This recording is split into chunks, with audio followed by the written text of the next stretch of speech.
ओम अज्ञानतिमिरन्धस्य ज्ञानाञ्जनशलाकया चक्षुरुन्मीलितं येन तस्मै श्रीगुरुवे नमः।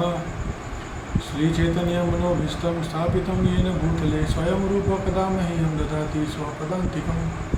वन्देऽहं श्रीगुरु श्रीयुतपदकमलं श्रीगुरून् वैष्णवांश्च श्रीरूपं सागरजातं सगण रघुनाथान्वितं तं सजीवं साद्वैतं सावधूतं परिजनसहितं कृष्णचैतन्यदेवं श्री राधा कृष्ण पादान सगण ललिता श्री विशाखावतंश्च नमो विष्णुपादाय कृष्णवृष्ठाय भूतले श्रीमती भक्ति वेदांत स्वामी निति नामिने नमस्ते सरस्वती देवी गौरवाणी प्रचारिणे निर्विशेष शून्यवादी पाश्चात्य देशकारिणे।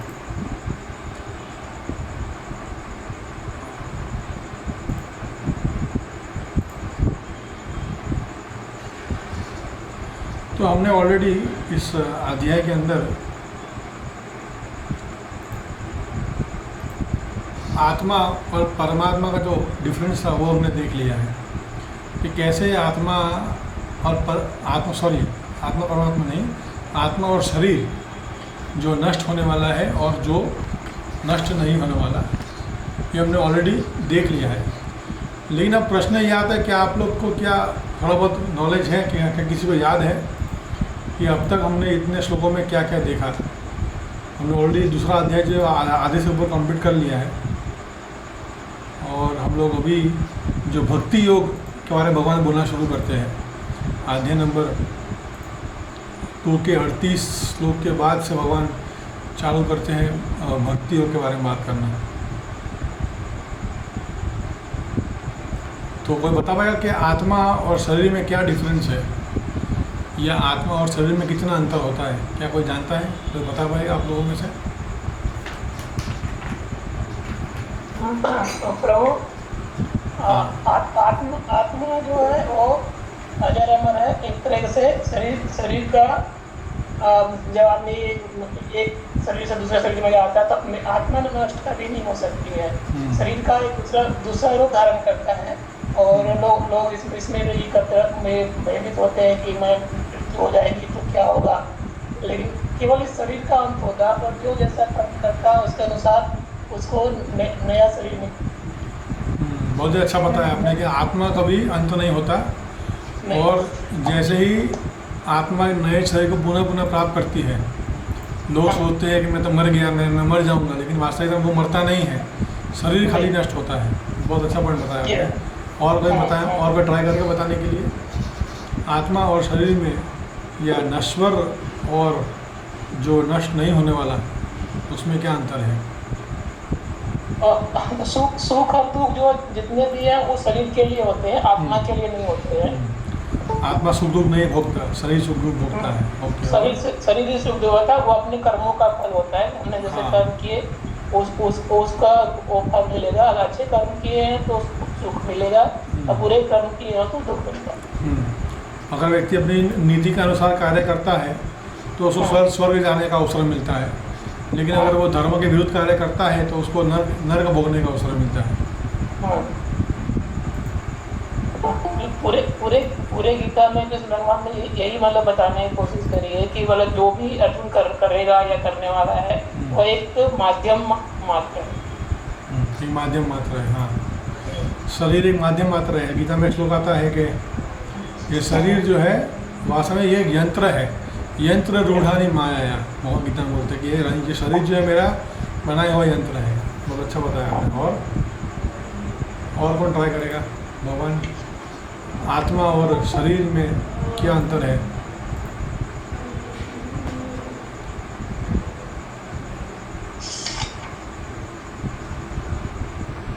भगवान और बताते हैं इसके अंदर कि ना कभी ऐसा कभी समय था कि आत्मा नहीं थी, नहीं है, वही रहेगी, ऐसा कोई समय नहीं है। ये बहुत ही अच्छा पॉइंट है। इससे हम लोग निराकारवाद को डिफीट कर सकते हैं, या आत्मा ब्रह्म में लीन हो जाएगा, इसको ये पॉइंट से डिफीट कर सकती है। ये गीता के कुछ 20 के श्लोक के पहले का श्लोक है, ये आता है। उसमें भगवान कृष्ण स्पष्ट बोलते हैं कि आत्मा ना ऐसा नहीं कि ना कभी तुम थे ना कभी मैं हूँ, हम अनंत काल से हैं, थे और रहेंगे, हमेशा से हम हैं। तो इसे कहने का मतलब है कि आत्मा का एक अपना स्वरूप ऑलरेडी है, इसलिए आत्मा जो है कभी भी नष्ट नहीं हो सकता। और कभी लोग बात करते हैं ब्रह्म में लीन हो जाने की, लेकिन ये भी संभवता नहीं है, क्योंकि आत्मा जो है वो उसका एक ऑटोमेटिक है, उसका एक स्वरूप है। ऐसा नहीं है कि वो आत्मा जस्ट एक छोटा बिंदु है और वो यहाँ से वहाँ ट्रेवल करता है, ऐसा नहीं है। आत्मा का भी एक अपना स्वरूप है, लेकिन क्योंकि आत्मा भौतिक संसार में अटकी हुई है, अन्य शरीर प्राप्त कर रही है, इसलिए उसको अपना वास्तविक स्वरूप प्राप्त नहीं हो रहा है। बहुत अच्छा पॉइंट बताया आपने। और भाई प्रगति जी आप भी ट्राई कर सकती है, सुनील जी आप भी ट्राई कर सकते हैं।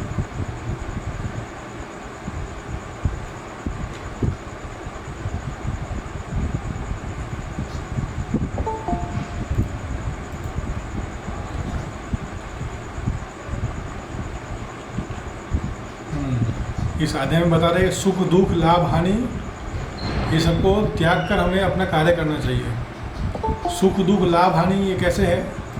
इस संसार में आने वाली ऋतुओं की तरह है।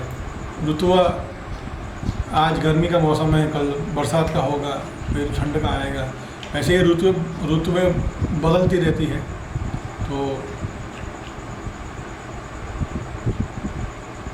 मेरा प्रश्न ये था कि आत्मा, जो दूसरे अध्याय में बताया गया, आत्मा और शरीर का डिफरेंस बता रहे हैं, तो क्या क्या डिफरेंस है आत्मा और शरीर के अंतर में? क्या एक्चुअली मैं चाहता हूँ कि जो आपके जो कॉन्सेप्ट्स है गीता के वो पहले कंप्लीट हो, क्योंकि लोग गीता को अन्य अन्य नाम से बुलाते हैं कि गीता तो मात्र भगवान की वाणी ने मतलब खाली बस बोला है परमात्मा ने, या कोई अन्य बोलता है कि गीता में ये है, गीता में वो है।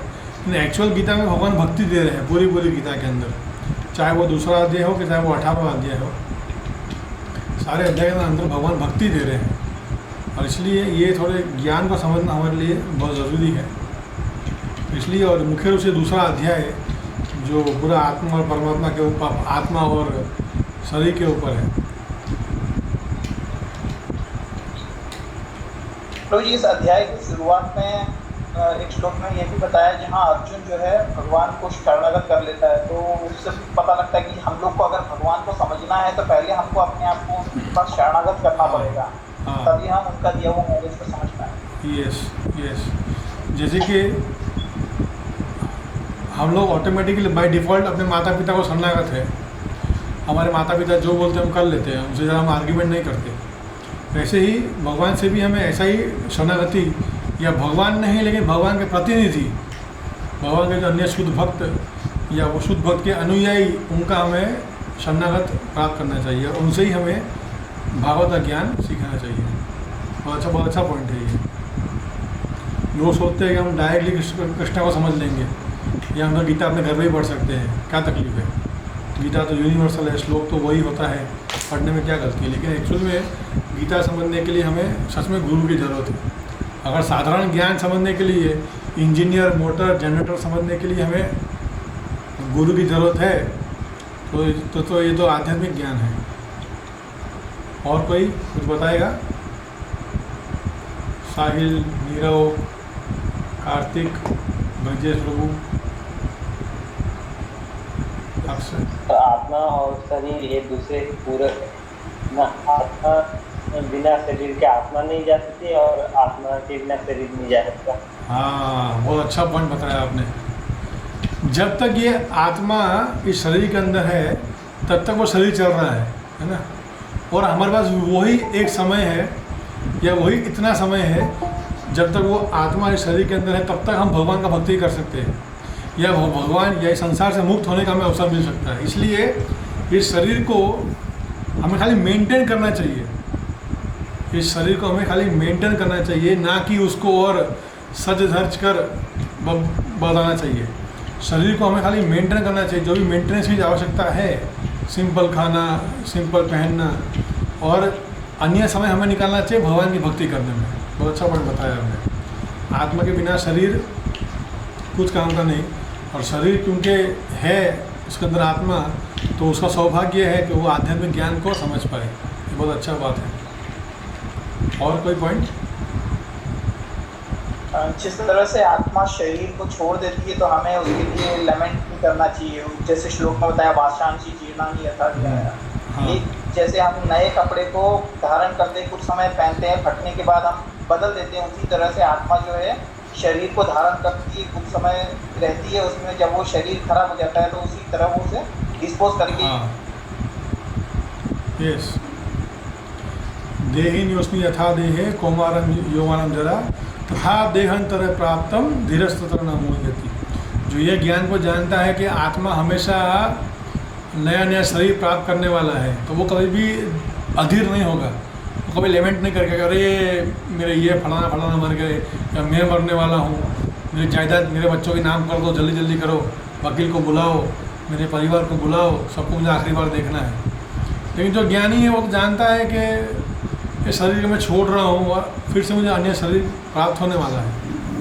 ये बुद्धिशाली व्यक्ति का काम है, बुद्धिजीव का काम है। और कोई? हाँ, वो प्रगति जी ने बताया कि आत्मा जो है वो कॉन्शियसनेस है। तो अच्छा बताया आपने।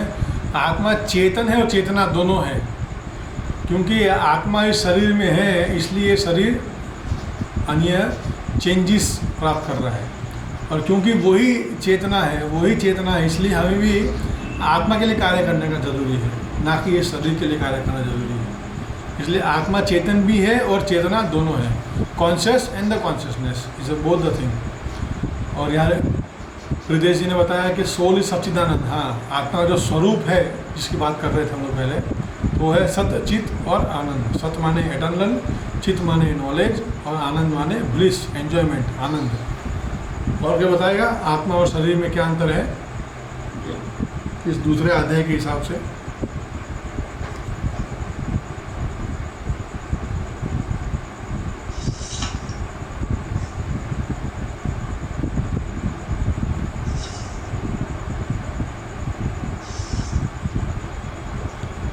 साहिल कहाँ गया? साहिल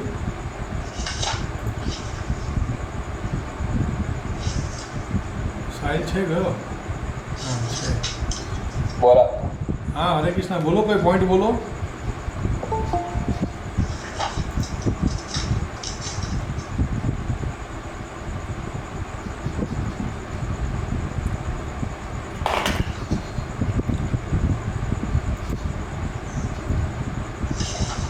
ओके, तो हम अभी आगे कंटिन्यू करते हैं। हमने देखा कि आत्मा और शरीर में क्या क्या अंतर है, हमने देखा। और बाद में भगवान तभी बताया अर्जुन को कि अब तुम तो ये जान चुके हो कि ये आत्मा है।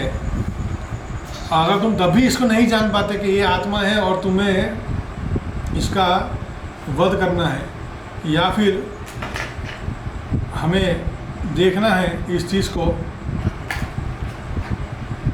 कि आत्मा, या ऐसे अन्य लोग की भी अन्य फिलोसॉफी होती है कि वो समझते हैं कि आत्मा शरीर एक ही है, और जब आत्मा मरेगा या जब शरीर मरेगा तब आत्मा भी अपने आप मर जाएगा।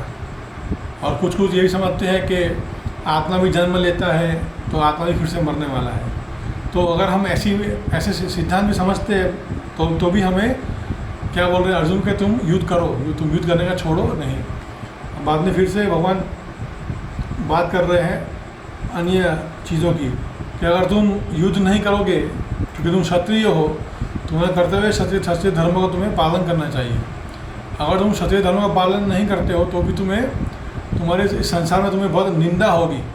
और क्योंकि तुम इतने बड़े शूरवीर हो, तुमने इतने बड़े बड़े पराक्रमी काम किए हैं, तो तुम्हारी निंदा होना मृत्यु से भी ज़्यादा घातक है। और अगर तुम जीत भी जाते हो तो तुम्हें क्या होगा, तुम्हें राज्य भोग करने का अवसर मिलेगा। और बाई चांस तुम युद्ध में परास्त भी हो गए, तुम मर भी गए, तो भी तुम्हें स्वर्ग जाने का अवसर मिलेगा। तो ये कैसे प्रूव होता है? गीता में श्लोक आता है इसी अध्याय के अंदर, भगवान बोलते हैं कि जो व्यक्ति अपने धर्म का पालन करता है और पालन करते करते कहीं भी त्रुटि हो जाती है, तब भी उस व्यक्ति को स्वर्ग जाने का अवसर मिलता है, क्योंकि उसने अपने धर्म का पूरा रूप से पालन किया है। तभी हम श्लोक नंबर 40 से आगे पाठ करेंगे। नेहाभिक्रम नाशस्ति प्रत्यवायो न विद्यते स्वल्पम्याप्यस्य धर्मस्य त्रायते महतो भयात्। कृष्ण भावना के लिए जो कुछ भी साधन किया जाता है उसका न तो कभी नाश होता है और न हाश ही होता है। इस पथ में की गई अल्प प्रगति भी महान भय से रक्षा कर लेती है। तो बता रहे हैं आध्यात्मिक जीवन या कृष्ण भावनामृत के अंदर थोड़ा बहुत भी प्रगति हम यदि कोई करता है तो भी उसका लाभ होता है। मैंने पहला एग्जाम्पल दिया था, एक चूहा जो भगवान के मंदिर में एक दिए के ऊपर से गुजर गया और गलती से उसका पाँव लग गया, जो विक था उसके ऊपर, और विक जो है वो ऊंचा हो गया और वो दिया बुझने से बच गया, तो भी उसको ये लाभ मिला और उसको भगवान का भक्ति संसार से मुक्त होने का अवसर मिला। तो भक्ति में की गई या कृष्ण भावनामृत के अंदर की गई छोटी सी भी प्रगति हमें इस संसार के सबसे बड़े भय से मुक्त कर देती है। और संसार का सबसे बड़ा भय क्या है? मृत्यु। इस संसार के अंदर मृत्यु से बड़ा और कोई भय नहीं। देखिए आज कोरोना चल रहा है, अगर सच में घर में बीमारी होती है या कोई पड़ोसी बीमार होता है तो हम उसे देखने जाते हैं, उसको मिलने जाते हैं। लेकिन कोरोना के अंदर हम लोग अपने परिवार को देखना ही पसंद नहीं कर रहे। लोग अपने अगर घर में किसी को होता है तो उसको कहीं और भेज देते हैं और ना उसको मिलने जाते हैं ना उसको मिल पाते हैं, खाली फ़ोन में बात करते हैं बस। और इवन उसकी मृत्यु होने के बाद भी उस शरीर को छोड़ने का पसंद नहीं करते। क्यों? क्योंकि उनको भी ये बीमारी होकर वो खुद भी मर सकते हैं। तो कहने का तात्पर्य है कि संसार में मृत्यु से सबसे बड़ा भय संसार में और कोई नहीं है। हमें हमारे घर में कल क्या बनेगा हमें पता नहीं, हमारे घर में कल खाना बनेगा भी या नहीं ये भी हमें पता नहीं है। लेकिन मृत्यु का भय संसार में सभी को होता है। एक बार हम जाते थे ऐसे पुस्तक वितरण करने के लिए, तो वहाँ पर एक बूढ़ी माता दी थी और उसका 80-85 का उम्र होगा। तो हमारे स्कूल में किताब है जन्म मृत्यु से पहली पार या बियॉन्ड बर्थ एंड डेथ। मैं उनको दिखाया कि भाई आप ये किताब पढ़िए। तो उसने कहा अरे मृत्यु नहीं, मुझे मृत्यु नहीं चाहिए। अरे आपका ऐसे मृत्यु आपके दरवाजे पे दस्तक दे रहा है ऑलरेडी, आपका ऑलरेडी उम्र हो चुका है, आप क्या मृत्यु नहीं बात कर रही। तो क्योंकि इस संसार में हमारी सबसे बड़ी एक तकलीफ जो हमारी सबसे बड़ी तकलीफ है वो है इंडिपेंडेंट एंजॉय करना, है ना। पहले के ज़माने में जॉइंट फैमिली होती थी तो बहुत इतना तकलीफ नहीं था। लेकिन आज परिवार इंडिपेंडेंट रहता है, पति पत्नी बच्चे, तो पति पत्नी का अलग रूम है, बच्चों का अलग रूम है, दिन भर बच्चे घर के अंदर रहते हैं। एक प्रभु जी है, एक बच्चे के पिताजी है, मुझे फ़ोन करते हैं प्रभु जी हमारा बेटा तो ना हमसे बात करता है ना हमसे कुछ शेयर करता है, बस अपना काम करके अपने रूम में बैठा रहता है, खाली खाने आता है बस और कुछ नहीं करता। तो एक्चुअल में स्थिति हम सभी की है, इंडिपेंडेंट होने की एंजॉयमेंट या इंडिपेंडेंट रहने का प्रॉब्लम यह सभी के मन के अंदर है। चाहे थोड़ा कम हो या थोड़ा ज़्यादा हो, लेकिन सभी के मन के अंदर हमेशा इंडिपेंडेंट होने की बहुत बड़ी इच्छा है। इसलिए क्योंकि हमेशा हमें इंडिपेंडेंट होने का इच्छा होता है, इसलिए हम भगवान से हमेशा दूर हो जाते हैं, अकेले बैठते हैं, अकेले अपना काम करते हैं, किसी से ज़्यादा बात नहीं करते, किसी से अपनी फीलिंग शेयर नहीं करते। तो ये सब चीज़ें इंडिपेंडेंसी को डेवलप करती है और ये इंडिपेंडेंसी हमें अपने जीवन में पतन लाती है, हमारे जीवन को बहुत दुखमय बहुत ख़राब स्थिति में खड़ा करती है। और क्योंकि संसार का सबसे बड़ा भय मृत्यु है, इसलिए यहाँ क्या बता रहे हैं कि अगर कोई व्यक्ति भी अल्प मात्रा भी कृष्ण भावनामृत भक्ति में आंदोलन में कार्य करता है या कृष्ण भावना भवित होता है तो वो व्यक्ति कभी भी इस संसार के सबसे बड़े भय से डरेगा नहीं या वो संसार के भय से मुक्त हो जाएगा। अब बाद में बता रहे श्लोक नंबर 41 में व्यवसायित्मिका बुद्धिर के एके कुरुनंदन बहुशाखा हनन्तस्य बुद्धयो व्यवसायिनाम। इस पथ में अनुगामी निश्चयत बुद्धि से युक्त हो रहता है, उनका एक लक्ष्य होता है, परंतु हे कुरुनंदन अस्थिर मति वाले की बुद्धि तो अनेक शाखाओं में विभक्त रहती है। अस्थिर जो व्यक्ति का मन स्थिर नहीं है उसके बारे में बात कर रहे हैं। जिस व्यक्ति का मन स्थिर नहीं है उसका मन हमेशा भटक रहा है, यहाँ से वहाँ अन्य इच्छाओं को पूर्ति करने के लिए, अन्य भोग प्रवृत्ति करने के लिए, तो क्या होता है तो वो अन्य शाखाओं में विभक्त हो जाता है, वो अन्य दिशाओं में फैल जाता है। उसका दिमाग कहीं पर भी, उसका मन कहीं पर भी स्थिर नहीं रह पाता। इसलिए यहाँ क्या बता रहे हैं, व्यवसाय आत्मिका बुद्धि, हमारी बुद्धि को हमें एक लक्ष्य पे लगाना होगा, एक बुद्धि पे लगाना होगा। यहाँ बता रहे हैं कृष्ण भगवान, कृष्ण भावना के द्वारा जीवन अवश्य परम कृतार्थ हो जाएगा। इस प्रकार की श्रद्धा को व्यवसाय आत्मिका बुद्धि कहते हैं।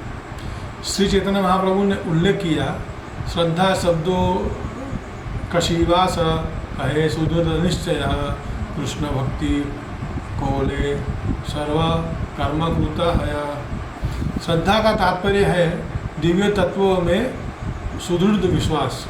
फिर श्रद्धा के साथ कृष्ण भावना भवित कर्म करने में तत्पर पुरुष के लिए परिवार, मानवता, राष्ट्रीयता, विषयक, सांसारिक कर्तव्यों का पालन करने की आवश्यकता नहीं है। पूर्व में किए गए अशुभ कर्मों के फल की मनुष्य को सकाम कर्म में लगाते हैं। कृष्ण भावना भवित हो जाने पर तो शुभ कर्म फल के लिए उद्यम करना भी व्यर्थ हो जाता है। कृष्ण भावना भवित पुरुष के संपूर्ण कर्म अनुकूल प्रतिकूल के द्वैत से मुक्त मायातीत हो जाता है। कृष्ण भावनामृत की परमोच्च संसिद्धि देहात बुद्धि का त्याग करने से उपलब्ध होता है। क्षीण कृष्ण भावना का विकास करने से यह स्थिति अपने आप प्राप्त हो जाती है। अब बताएं, कृष्ण भावना इतना सरल है कि व्यक्ति इसके अंदर मात्र प्रगति करेगा तो उसको अन्य सारी प्रगतियां भी अपने आप मिल जाएगी। जैसे कि अब दिवाली आती है या अन्य कोई फेस्टिवल आता है, उसमें सेल लगती है, बाय 1 गेट 2 फ्री या बाय 3 गेट 1 फ्री, या कभी कभी कूपन्स आते हैं कि 1500 में आपको आप जितना चाहे इतना खरीदी कर सकते हैं, कोई लिमिट नहीं, 1500 का आप जो चाहे ले सकते हैं। तो ऐसे भी अन्य चीज़ों में क्या कहते हैं स्कीम आती है। तो कृष्ण भावना की ऐसी स्कीम है। क्या स्कीम है? अगर व्यक्ति भक्ति करता है, भगवान के भक्ति का पद को प्राप्त करता है, उस पद पे आरूढ़ होता है, तो उसको अन्य सारी सांसारिक समस्या भी अपने आप दूर हो जाती है। मैंने देखा पर्सनली बहुत सारे ऐसे भक्त हैं जो गृहस्थ है या जो अपने परिवार में बहुत कष्ट में है उनका जीवन, लेकिन जब से वो भक्ति में आए हैं तब से उनका पारिवारिक सारा समस्या अपने आप ख़त्म हो गया, उनको और कभी समस्या नहीं आई। और साथ ही साथ बहुत सारे बच्चे मैंने देखे जो हमारे कॉलेज में हमारे संपर्क में आए थे, उनकी पढ़ाई अच्छी हो गई, उनकी 6 से 7 केटियाँ हुआ करती थी एक पूरे साल में, तो वो अपने आप बच्चे इतने भक्ति करने से उनका दिमाग इतना तेज हो गया, वो अपने आप सारे एग्ज़ाम में अपने आप अच्छे मार्क्स से पास हुए। और वो लोग बोलते हैं जी हम अगर भक्ति में नहीं आते आज हम पढ़ाई में इतने अच्छे नहीं होते। इवन उनके परिवार हमें फीडबैक देते हैं, मात्र वो बच्चे ही नहीं, उनके परिवार फीडबैक देते हैं कि प्रभु जी हमारा भाई जब से आपसे मिला है तब से आपके साथ रहने से या भक्ति पद करने से उसका अपने आप जीवन बहुत सुधर गया। मतलब पहले क्या था, पहले मैं पहले उससे इतना डांटता था, लेकिन अब मुझे उसको कुछ बोलना नहीं पड़ता। तो ये अपने जो परिवार का फीडबैक है, ये मैं अपने मन से नहीं बोल रहा हूँ। भक्त लोगों ने सामने से बताया कि मैं सच में इतना हमारा जीवन बदला है भक्ति में आने के बाद। तो इसलिए भक्ति योग जो है या कृष्ण भावना में जो है वो ऑटोमेटिकली एक बहुत डिफ़ॉल्ट कार्य है जो सभी को करना चाहिए। और जब हम उसे करेंगे तो ऑटोमेटिकली हमारे जो अन्य समस्याएं हैं, ये यथा माँ प्रबद्धन्ते ताम तथैव भजामि, हम अपने आप ये जो समस्या है वो अपने आप हमारी समस्या जो दूर हो जाएगी। तभी व्यक्ति को इस भक्ति योग का पालन करना चाहिए। और बात बता रहे हैं श्लोक 42 और 43 में, यमी मां पूष्णितां वाचम प्रवदन्ति विपश्यति वेदवादरता पार्थ ज्ञानदस्तिति वादिनः कामात्मनां स्वगर्वपरा जन्म कर्म फलप्रदं क्रियाया विशोदश्च बहुला भोगैश्वर्य गतिमृति। अल्पबुद्धि मनुष्य वेद के उन आलंकारिक वचनों में बहुत आसक्त रहते हैं जिनमें स्वर्ग, उच्च लोक, ऐश्वर्य और भोग को देने वाला नाना प्रकार के सकाम कर्म का विधान है। भोग और ऐश्वर्य का अभिलाषा के कारण ही वे ऐसा कहते हैं कि इससे श्रेष्ठ और कुछ नहीं। अब मैं अभी एक वीडियो बनाया था, क्या बोलते हैं, सर्च ऑफ हैप्पीनेस या रियल हैप्पीनेस। जैसे कि इस संसार में अन्य प्रकार के लोग मिलते हैं, अन्य प्रकार के लोगों की मेंटालिटी होती है, और ये जो खुशी या आनंद या हैप्पीनेस वो सभी के प्रकार से अपनी अपनी डेफिनेशन होता है। किसी बच्चे को कैडबरी खाने में खुशी मिलती है, किसी माता को अपने बच्चों को खुश करने में खुशी मिलती है, किसी पति को लगता है कि इस संसार में कमाना ही सबसे श्रेष्ठ है तो उसको कमाने में खुशी मिलती है। कोई सोचता है कि मैं थोड़ा बहुत घूम लूँगा जीवन के अंदर तो उसमें उसको खुशी मिलती है। कोई सोचता है शराब में खुशी है, कोई सोचता है मांसाहार में खुशी है, कोई सोचता है पारा स्त्री पुरुष संग में खुशी है। तो खुशी की परिभाषा अपने हिसाब से सभी की अलग अलग होती है, सभी की अपनी अपनी परिभाषा है खुशी की। लेकिन वास्तविकता में खुशी का अर्थ भगवान बताते हैं गीता के अंदर कि व्यक्ति को चाहिए कि वो आत्मा की खुशी के बारे में बात करें, क्योंकि शारीरिक भोग के लिए तो हम सभी हमेशा एंजॉय करते रहते हैं, हमेशा हमारी मानसिकता शारीरिक भोग के लिए होती है। अब चाहे हम कुत्ते की योनि में हो, चाहे हम सुअर की योनि में हो, चाहे हम चींटी की योनि में हो, आहार, निद्रा, भय, मैथुन सारी योनियों में होता है। ईटिंग, मीटिंग एंड डिफेंडिंग, ये चार चीज़ हम सभी योनियों में करते हैं। ऐसा कोई योनि नहीं जिसमें ये चार चीज़ नहीं होता है ना।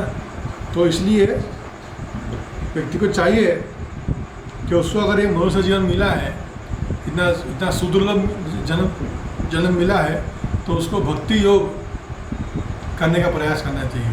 वास्तविक सुख क्या है उसके बारे में सोचना चाहिए, क्योंकि इस संसार में जो भी सुख मिलता है, चाहे ये भोग ऐश्वर्य हो या स्वर्ग जाने की इच्छा, जैसे कि वेदों के अंदर स्वर्ग की प्राप्ति या अन्य लोक की प्राप्ति के बारे में बताया गया है।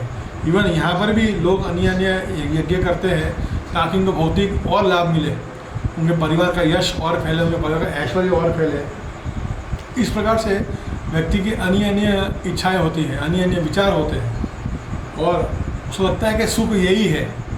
जैसे कि एक बार एक कथा आती है, इंद्र को श्राप दिया गया और इंद्र एक सुअर बने इस संसार में आकर। तो वो मलमूत्र की कुंड में एंजॉय कर रहे थे अपनी पत्नी के साथ, उसकी पत्नी थे, उसके बच्चे थे। तो वो सुअर, इंद्र जी सुअर के शरीर में एकदम एंजॉय कर रहे थे, उनको बहुत मज़ा आ रहा था। अब ब्रह्मा जी चिंतित हो गए कि भाई अब कारोबार कौन चलाएगा। तो कुछ समय के बाद ब्रह्मा जी वापस गए और उन्होंने बताया कि भाई तुम वापस चलो, तुम्हारा वहाँ पूरा कारोबार वहाँ अटका पड़ा है, उसको सबको संभालने वाला कोई नहीं है। तो इंद्र ने क्या कहा, अरे नहीं, मैं तो बहुत यहाँ खुश हूँ, मेरे तो यहाँ पत्नी है, मेरे बच्चे हैं, मैं बहुत एंजॉय कर रहा हूँ। तो इसलिए हमें समझना चाहिए, जैसी जैसी चेतना होती है उसको वैसा ही सुख अच्छा लगता है। जो व्यक्ति तमोगुणी होता है उसको तमोगुणी क्रिया अच्छी लगती है, लेट तक सोना, दिन भर आलसी की तरह काम करना। जो रजोगुणी व्यक्ति होता है उसको पैशनेट मोड काम का ज़्यादा मज़ा आता है, कुछ अचीव करना, कुछ लाइफ के गोल सेट करना। और जो सत्वगुणी व्यक्ति होता है वो हमेशा शांत रहता है, पीसफुल रहता है, उसको उसमें आनंद आता है। लेकिन जो भक्त होता है, जो भगवान कृष्ण का भक्त होता है, वो सारे गुणों को बाहर फेंकता है और सारे गुणों के अंदर भगवान की भक्ति करता है। उसके लिए तमोगुण भी सोना है, लेकिन वो कृष्ण के लिए सोता है। क्यों? ताकि शरीर को आराम मिलेगा और वो कल सुबह फिर से उठकर भगवान की भक्ति अच्छे से कर पाएगा। जो रजोगुणी है वो भगवान के लिए पैशन वाला कार्य करता है, मंदिर बनाता है, प्रचार करता है, गीता वितरण करता है, कुकिंग करता है, अन्य सेवाएं करता है। जो सत्वगुणी व्यक्ति है वो अन्य कोर्स करता है, अन्य शास्त्र अध्ययन करता है। तो ऐसे ही भगवान की भक्ति के अंदर तीनों गुण भी अपने आप सबसे परे हो जाते हैं। लेकिन जो व्यक्ति भगवान के भक्त नहीं है या अन्य भौतिक इच्छाओं के पीछे या अन्य भोग ऐश्वर्य के पीछे लगा हुआ है, तो वो व्यक्ति कभी भी संसार में सुख नहीं प्राप्त कर पाएगा, क्योंकि उसका सुख लिमिटेड हो जाएगा। स्वर्ग के अंदर भी या स्वर्ग के अलावा भी ऐसे लोग हैं जहाँ पर जब व्यक्ति वहाँ जाता है तो वो 10,000 साल तक एंजॉय करता है। जो मेल फीमेल का एंजॉयमेंट है उसको वो 10,000 साल तक वो करने मिलता है। और जब उसका शरीर ख़त्म होने वाला होता है उस लोक के अंदर, तो उस समय के अंत में उसका एक बच्चा पैदा होता है बस। तो 10,000 साल तक कोई बच्चा नहीं, कुछ नहीं, एंजॉय करते रहो बस। तो यही मेंटलिटी इस संसार के अंदर लोगों की है, भोग ऐश्वर्य या भोग करना। लेकिन यह भूल जाते हैं कि सारे भोग ऐश्वर्य टेम्पररी है, परमानेंट नहीं है। जितने भोग ऐश्वर्य हम देखें संसार के अंदर सब कुछ टेम्पररी है, कोई भी परमानेंट सॉल्यूशन यहाँ कभी भी किसी को नहीं मिलता है। इसलिए यहाँ बता रहे हैं श्लोक नंबर 44 में, भोगैश्वर्य प्रसक्तानां तया पहतं चेतसां व्यवसायात्मिका बुद्धि समाधो न विधीयते। जो मनुष्य विषय भोग और लौकिक ऐश्वर्य में प्रगाढ़ आसक्ति के कारण इस प्रकार सम्मोहित हो रहा है, उनके चित्त में भगवत भक्ति का दृढ़ निश्चय नहीं होता। क्या बताया गया कि जो व्यक्ति भोग ऐश्वर्य के पीछे भागता है ना, सुख संपत्ति गरावे कष्ट मिटे तन का, ओम जय जगदीश हरे। जो व्यक्ति सोचता है कि भगवान आप तो खाली बस हमें ये दे दो, वो दे दो, ये दे दो, वो दे दो, बस, ऐसे लोग के लिए भक्ति नहीं होती। हम प्रैक्टिकली भी देखते हैं, जो व्यक्ति जैसे आप सभी लोग हैं, आपका लेवल बहुत ऊंचा है। सभी ऐसे जो अन्य लोग जो खाली मंदिर में आते हैं दर्शन करने के लिए, या ऐसे जो लोग खाली भौतिक इच्छाओं के लिए जीवन जीते हैं, उन सभी से हमारा स्टेटस बहुत ऊंचा है। क्यों? क्योंकि हम ये जानते हैं कि भगवान कृष्ण जो है हमारे जीवन का स्रोत है और उनकी सेवा करना हमारा लक्ष्य है। इतना हम जान चुके हैं। अब प्रैक्टिकली नहीं हो रहा नहीं हो रहा बात अलग है, लेकिन हम इतना एटलीस्ट सिद्धांत से हम समझ चुके हैं, इतना हमें करना है। लेकिन जो अन्य लोग हैं जो समझते हैं भगवान तो ATM मशीन है, जब भी इच्छा होगी हम उनको रिक्वेस्ट भेजेंगे, वो सारी इच्छाएं पूरी कर देंगे। तो बहुत लोग तो मंदिर आते ही नहीं, क्यों? और मंदिर क्यों आना, हम तो अपने आप ही सब करेंगे, हम तो खुद करता है, हम सब कुछ खुद ही करते हैं, we are self made person, ऐसा लोग बोलते हैं।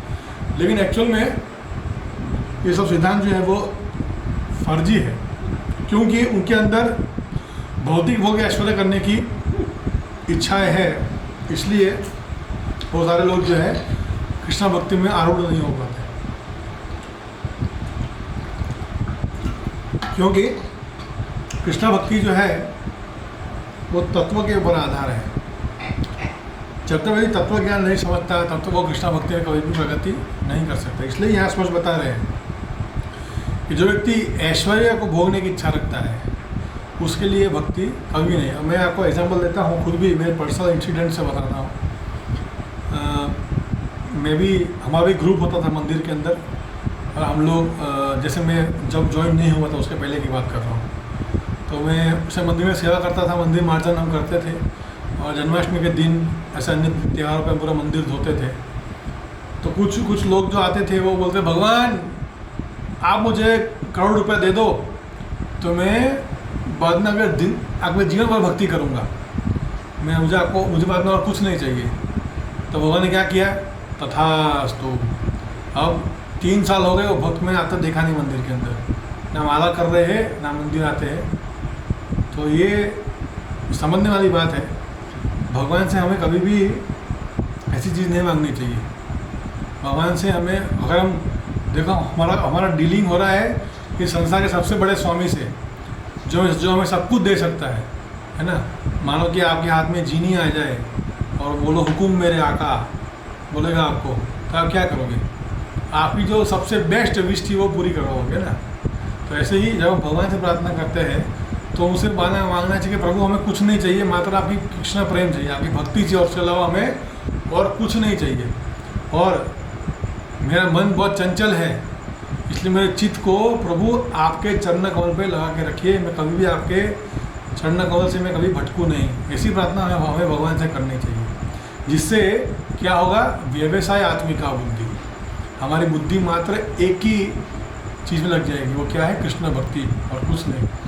इसलिए ये हमारा प्रयास होना चाहिए कि हम हमेशा हमारी बुद्धि को कृष्णा के लिए ही उपयोग करते रहे। और ये तात्पर्य बहुत छोटा है, बता रहे हैं समाधि का अर्थ है चित्त की एकाग्रता। वैदिक शब्दकोश निरुक्ति के अनुसार आत्म तत्व में मन योग को समाधि कहा जाता है। जो इंद्र तृप्ति में आसक्त है अथवा अनित्य विषयों से मोहित हो रहे हैं, उनके लिए समाधि कभी संभव नहीं हो सकती। उन्हें तो बस माया के चक्र में ही निरंतर दंडित किया जाएगा। तो आज हमने श्लोक नंबर 44 तक किया है, प्लीज़ आप लोग याद रखिएगा। यह बता रहे हैं कि जो व्यक्ति भगवान के भोग ऐश्वर्य में लिपटा हुआ है, वो व्यक्ति हमेशा माया देवी के चक्र में फंसा हुआ रहेगा। वो कभी भी माया के चक्र से बाहर निकल नहीं पाएगा। आपने देखा कभी आप सर्कस गए होंगे तो वहाँ एक बहुत बड़ा गोला होता है, बहुत बड़ा गोल होता है, गोला एक दुनिया जैसा बहुत बड़ा गोला होता है। उसके अंदर बाइक जाती है, बाइक लोग बाइक घुमाते रहते हैं, घूम ऐसे घुमाते रहते हैं अंदर। आपने कभी देखा है अपने जीवन के अंदर कोई गया सर्कस में, कोई बचपन में? हाँ क्या ना? हाँ प्रभु, बहुत बार गए हैं सर्कस हाँ, में। बहुत बार गए हैं ना। तो ये तो माया का चक्र ऐसा ही है, आप घूमते रहो घूमते रहो घूमते रहो घूमते रहो घूमते रहो, है ना। वो गोला कभी भी ख़त्म नहीं होगा, है ना। हम सोचते संसार में एंजॉय करेंगे, भोग करेंगे, लेकिन क्या होता है, ऐसा ही हम घूमते रहते हैं। एक्चुअली कुछ भोग नहीं होता, कुछ समय के लिए लगता है कि हाँ क्या मज़ा आ गया, वाह क्या एंजॉयमेंट मिले मेरे को आज, लेकिन वो कुछ समय के लिए होता है, संपूर्ण समय के लिए नहीं होता। तो ये जो माया का चक्र है वैसे गोले जैसा ही है। गोले में बाइक वाला जाता है और घूमते रहता है, और वाह क्या मस्त बाइक चला रहा है, तो लगता है कि वाह अंबानी क्या पैसा कमा रहा है, ये बड़े बड़े लोग क्या एंजॉय करते होंगे, वाह क्या मज़ा जीवन के अंदर आता होगा। एक्चुअल में ये लोग माया के चक्र में ऐसे ही गोल गोल गोल गोल गोल गोल गोल गोल घूमते रहते हैं, बस और कुछ नहीं। तो मैं यहीं पे विराम लेता हूँ आज। यदि कोई प्रश्न या कमेंट है तो बोल सकता है।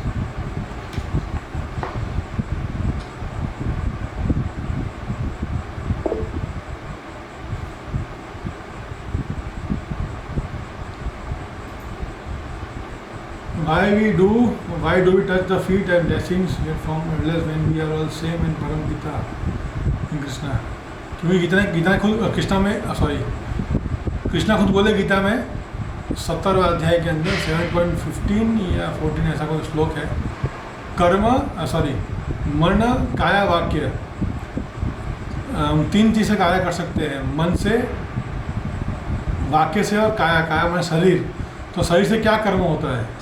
तो शरीर से कर्म होता है अपने जो एल्डर्स हैं उनको प्रणाम करना, उनके चरण छूना, जो गुरुजन हैं उनके चरण छूना, और भगवान के भी चरण स्पर्श करना या उनको नमन करना। ये सारे कार्य शरीर से होते हैं। इसलिए जो हमारे हमसे बड़े हैं, हमारे माता पिता और अन्य लोग, उनको हम प्रणाम करते हैं।